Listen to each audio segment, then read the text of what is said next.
Welcome friends to 6 at 6 Thursday edition. The fact that we are in war mode as India preps up its response, a military response to the Pahalgam terror attack. Everything on the table. We are going to focus on how the preparations are going on from naval drills of the Arabian Sea, and then of course Air Force getting ALH Dhruv, even as our leadership makes it clear its resolve that this is the time to punish terror, its backers, and of course Pakistan. All that and more. Let me get you a breaking news development coming in, which is that Union Home Minister Amit Shah has made a statement giving a stern warning to Pakistan and to terrorists that we will make sure that each and every perpetrator of the Pahalgam terror attack is brought to justice. Let's listen in to the Union Home Minister Amit Shah. आज उन सभी आतंक की भेंट चढ़ने वाले हमारे नागरिकों को, उनके परिवारजनों को कहना चाहता हूं, एक क्षति सिर्फ आपकी क्षति नहीं है, आपके जितना ही दर्द देश के हर नागरिक के दिल में है, हर नागरिक इतना ही दुख का अभिव्यक्ति करना चाहता है। और मैं आज पूरे देश की जनता को यह बताना चाहता हूं कि 90 के दशक से कश्मीर में जो आतंकवाद चला रहे हैं, उनके खिलाफ हमारे प्रधानमंत्री नरेंद्र मोदी जी का जीरो टॉलरेंस का नीति है। हम मजबूती के साथ अपनी लड़ाई लड़े हैं और आज वो ये न समझ ले कि हमारे 27 नागरिकों का जान लेकर ये लड़ाई जीते हो। मैं सभी आतंक फैलाने वालों को कहना चाहता हूं कि लड़ाई का अंत नहीं है, एक मकाम है। हर व्यक्ति को चुन चुन कर जवाब भी मिलेगा, जवाब भी लिया जाएगा।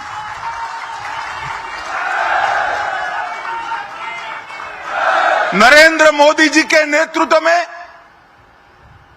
चाहे उत्तर पूर्व हो, चाहे वामपंथी उग्रवाद का क्षेत्र हो, चाहे कश्मीर पर पड़ी आतंकवाद की छाया हो, हर चीज का मजबूती के साथ हमने जवाब दिया है। और अगर कोई एक कायराना हमला कर कर ये समझता है कि हमारी बड़ी जीत है, तो एक बात मन से समझ लीजिए, ये नरेंद्र मोदी सरकार है, किसी को बख्शा नहीं जाएगा, किसी को बख्शा नहीं जाएगा। इस देश की इंच इंच भूमि पर से आतंकवाद को मूल समेत उखाड़ने का हमारा संकल्प है और वो सिद्ध होकर रहेगा। Well, if the context is political resolve and political will to make sure that India as a nation backs their armed forces, even as they plan to inflict costs and take our revenge, Prime Minister Modi led from the front. Just a few days back, he made this speech, and listen in to understand what's the level of the resolve. मैं बहुत स्पष्ट शब्दों में कहना चाहता हूं, जिन्होंने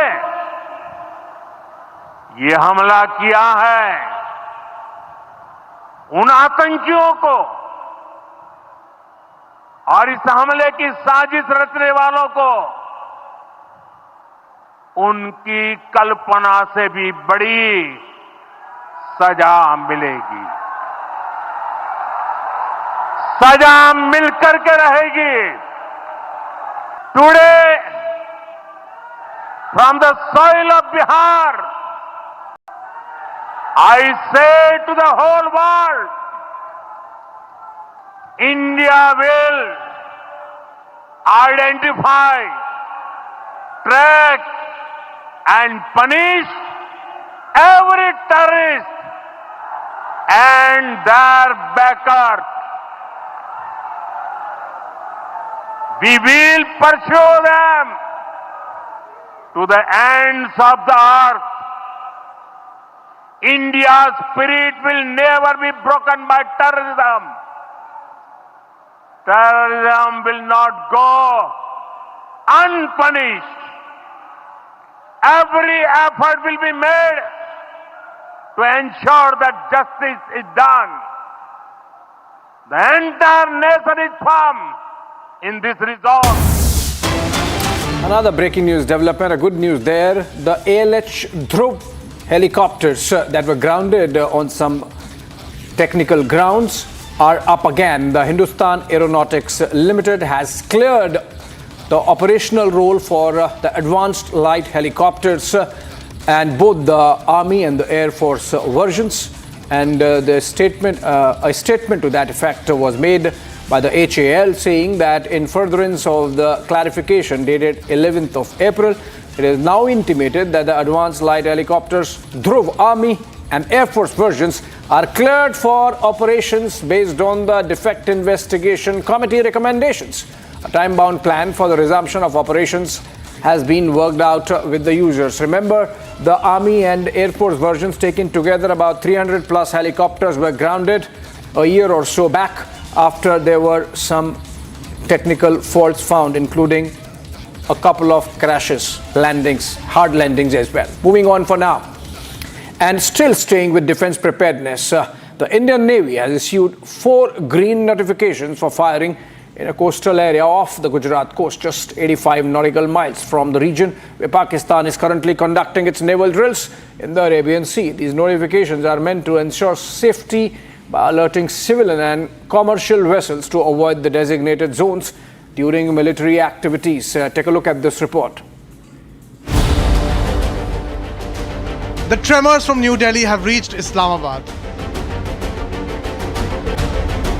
Rattled and panicked, Pakistan is on the back foot.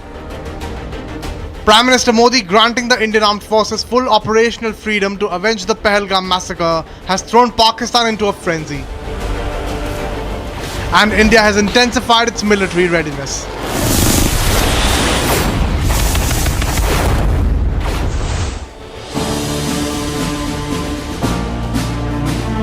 The Indian Navy has issued 4 green notifications for firing in a coastal area off the Gujarat coast, just 85 nautical miles from the region where Pakistan is currently conducting its naval drills in the Arabian Sea.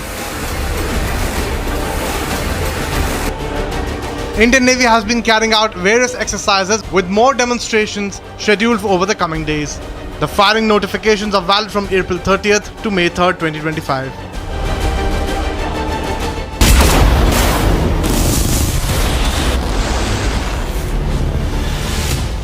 Pakistan has issued its 4th naval missile firing notification in the past week, but has not launched any missile on the previous 3 occasions. The Indian Navy is closely monitoring the situation and Pakistan's activities in the region.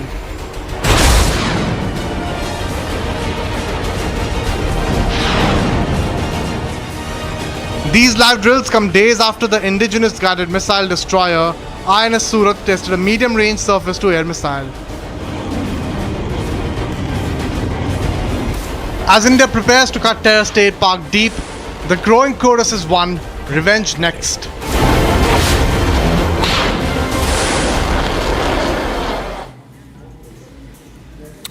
All right, these exercises are going on in the Arabian Sea with both the navies carrying these out side by side. But if the conventional superiority of India vis-a-vis Pakistan is clearly marked, it is in the naval domain, with the Indian Navy up there vis-a-vis its Pakistani counterpart. If you want to understand where the two stand, take a look at this explainer by Sucharita.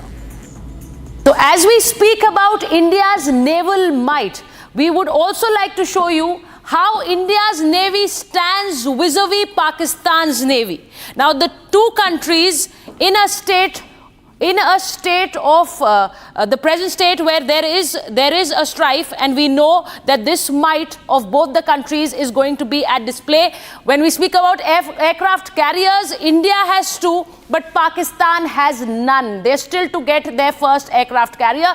When we speak about submarines, India's submarines at a total of 18 and Pakistan's submarines at 8. So that is the total of the submarines for both the countries. When we speak about destroyers, India has 13. Pakistan still to acquire its first destroyer. That is the number. Now frigates, India has 14, Pakistan has 9. Now the naval might of both the countries right in front of you as I speak. I'm speaking about the corvettes. India has 18, Pakistan has 9. Now the naval might of both the countries, in a straight comparison, the patrol vessels, India has 135, Pakistan has 69. So that comparison of the patrolling vessels and the total naval personnel, India has 1,42,252 and Pakistan has 1,24,800. So that is the number of naval personnel who are reporting into these countries. Okay, on to another breaking news development this time. Indian diaspora expressing its anger, angst and the sense of outrage, now protesting outside the Pakistan embassy at The Hague in the Netherlands. And these are pictures coming in of the protests that were held earlier in the day. Remember, we have seen these protests outside Pakistani missions around the world by Indian community, from London to San Francisco to Melbourne to other places. And now these protests at The Hague in the Netherlands, Pakistani High Commission there, Pakistani embassy there, facing these protests. Peaceful protests, but nevertheless expression of anger, frustration, angst, and an outrage, sense of outrage that Pakistan continues to harbor and nurture terrorism and launch terrorist attacks. The latest being the Pahalgam one, where 26 innocent lives have been lost to the cowardice and absolute ideological extremism of the Pakistan-based terrorist machine.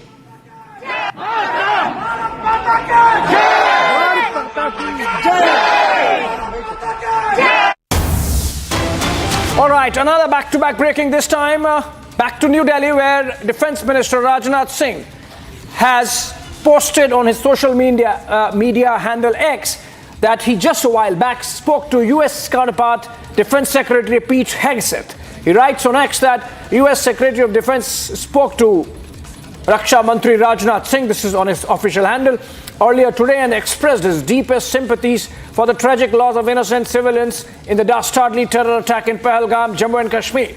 Secretary Hegseth said that the US stands in solidarity with India and supports India's right to defend itself. Now that's a very indicative comment coming in from the US Defense Secretary, that India, whatever it needs to be done to exercise our right to defend, we will do that, and the United States concurs with that. Hegseth continued to reiterate the strong support of the US government in India's fight against terrorism, and during the conversation, Rajnath Singh told the Secretary of Defense that Pakistan has a history of supporting, training and funding terrorist organizations. He further said that it is important for the global community to explicitly and unequivocally condemn and call out such heinous acts of terrorism. A two-way communication at the topmost levels. Remember, this comes on the back of a call between External Affairs Minister and Secretary of State Jaishankar and Rubio respectively.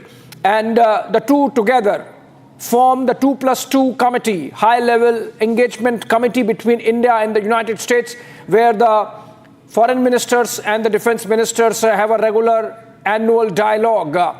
Defense minister there making it clear that India, as a victim of terror, reserves its right to punish terrorism emanating from Pakistan. Pete Hegseth agreeing with it. All right. All right, moving on. Many bunkers have been built near the Longewala border. Remember the site in Rajasthan, which saw action in 1965-71 wars both. And we have a ground report coming in from there about the kind of preparations that have been put in place. Take a look. ये सरहदी इलाका और यहां से पाकिस्तान की सीमा बस महज तकरीबन 4 से 5 किलोमीटर ही है। तो ये लोहे का बंकर यहां पर दोबारा से फिर से मेंटेन किया गया है ताकि अगर हमारी इस सीमा में दुश्मन देश पाकिस्तान घुसने की हिमाकत करता है तो इस बंकर के जरिए हमारे सेना के जवान पाकिस्तानी आर्मी को माकूल जवाब दे सके। इस रेत में चलना बहुत मुश्किल है क्योंकि रेत बहुत गर्म है और टेम्परेचर भी यहां पर तकरीबन 55 डिग्री सेल्सियस के आसपास है, लेकिन इस तापमान में भी लगातार हमारी सेना के जवान इस पूरे इलाके में गश्त कर रहे हैं और इन बंकरों पर लगातार जो है वो निगरानी रखी जा रही है। बीएसएफ के आईजी भी आज इस जैसलमेर के सरहदी इलाके में पहुंचे थे और उस इलाके में पहुंचकर उन्होंने आज सीमा पर पूरी तरह से लगातार जो है वो पेट्रोलिंग और मॉनिटरिंग की, साथ ही वहां पर मौजूद सेना के जवानों से भी उन्होंने मुलाकात की। बीएसएफ के आईजी जब बीकानेर पहुंचते हैं वहां पर डीजी के साथ बैठक होती है और आगे सीमा सुरक्षा को लेकर रणनीति क्या होगी इसको लेकर विस्तृत चर्चा की गई। एक और बंकर हम आपको दिखाएं, दरअसल वो लोहे का बंकर था और ये सीमेंटेड बंकर जो है वो तैयार किया गया है। सीमेंट कंक्रीट की ये मोटी चादर है इस बंकर में जिसके इस्तेमाल से इस बंकर को तैयार किया गया है। और अगर इस बंकर के रास्ते की बात करें तो एक ये प्रवेश द्वार है इस बंकर के अंदर सेना के जाने का। इस प्रवेश के द्वार के जरिए सेना के लोग जो हैं, हमारे जवान जो हैं, वो इस बंकर में प्रवेश करेंगे और ये इस बंकर की पोजीशन वाली जगह है। यहां से सेना के जवान जो हैं वो इस बंकर के अंदर पहुंचकर पोजीशन ले सकते हैं।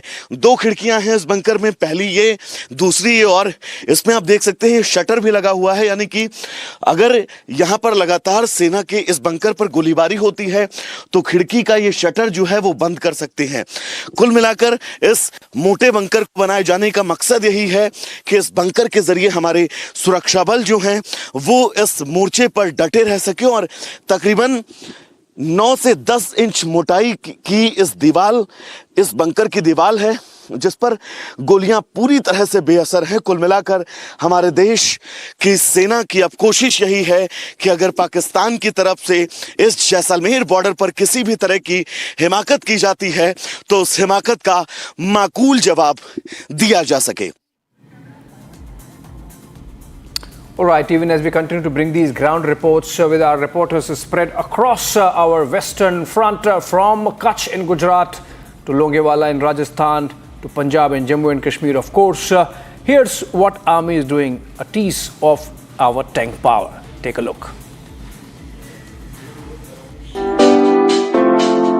Tank man, you're a tank man. Be proud to be a tank man. Be proud to be a tank man. You're a brave man. You're a tank man.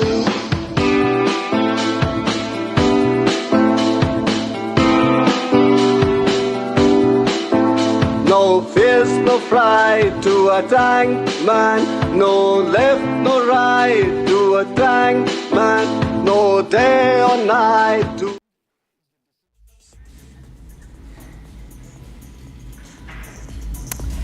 All right, more reports connected with India preparing to carry out its revenge response because of the Pahalgam terror attack. The Pakistanis are really jittery and nervous. They are begging, borrowing and taking support from its friendly allies like China and Turkey. We have heard, in fact, reports that plane loads of war machine, ammunition, etc. is coming in from the Chinese and from Turkey also. Have a look at one of those reports. As tensions between India and Pakistan simmer once again, a new actor appears to be inching closer to the stage. With the rhetoric of brotherhood and symbolic gestures of military cooperation, Turkey is projecting itself as a stakeholder in South Asia's volatile geopolitics. But behind the optics lies a fragile proposition.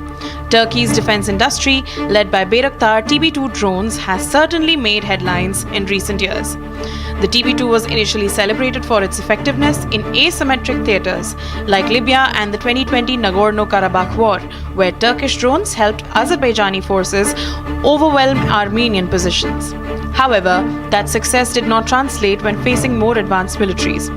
In Syria, during clashes in Idlib, Turkish drones faced Russian-made air defense systems like the Panzer S-1. Reports later confirmed that several Bayraktars were shot down, with open-source analysts estimating dozens of drone losses in a matter of days, exposing their vulnerability in contested airspace.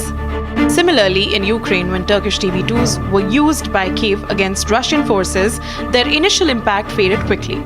Russia's layered air defense and electronic warfare capabilities made TB2s nearly obsolete within months. By mid-2022, Ukrainian officials themselves admitted that TB2s were becoming ineffective due to Russia's improved counter-drone measures. These examples serve as a warning.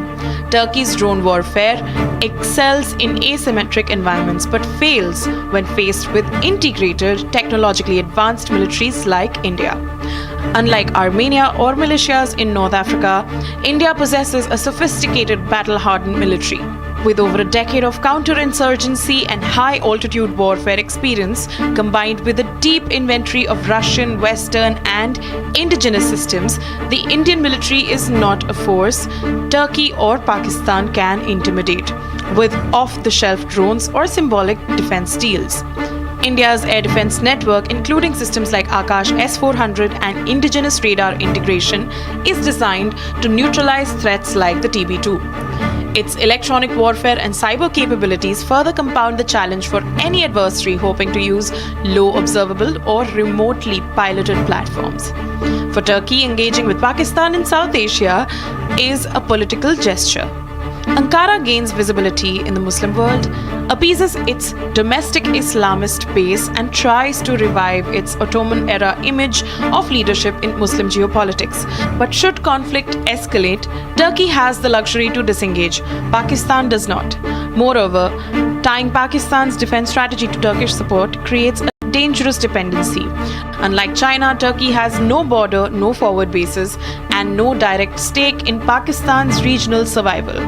In a real conflict scenario, Turkey will be watching from afar. Pakistan will be fighting and absorbing the consequences. For Turkey, antagonizing India is a high-risk, low-reward venture. Pakistan must not forget that India's annual defense budget dwarfs Pakistan's by nearly a 10:1 ratio. Its defense ecosystem is increasingly self-reliant, integrated, and adapted to the subcontinent's operational environment, unlike Turkey's export-grade equipment, which has shown clear weaknesses when tested in high-threat zones. Therefore, tactical cooperation and arms deals can offer marginal benefits, but they do not change the broader strategic imbalance. Pakistan's recent public enthusiasm about a brotherly alliance with Turkey risks becoming a strategic distraction. It promotes the illusion of external backing in a conflict where realistically Pakistan will stand alone. As history shows, foreign partners may offer words and weapons, but not always protection. Turkey's own battlefield track record shows clear limits. Its drones and military exports may be headline-friendly, but their battlefield credibility collapses against peer adversaries with real-time electronic warfare, air denial, and satellite-backed targeting, all of which India possesses. What appears today as solidarity may turn tomorrow into abandonment, leaving Pakistan to absorb the fallout alone, again.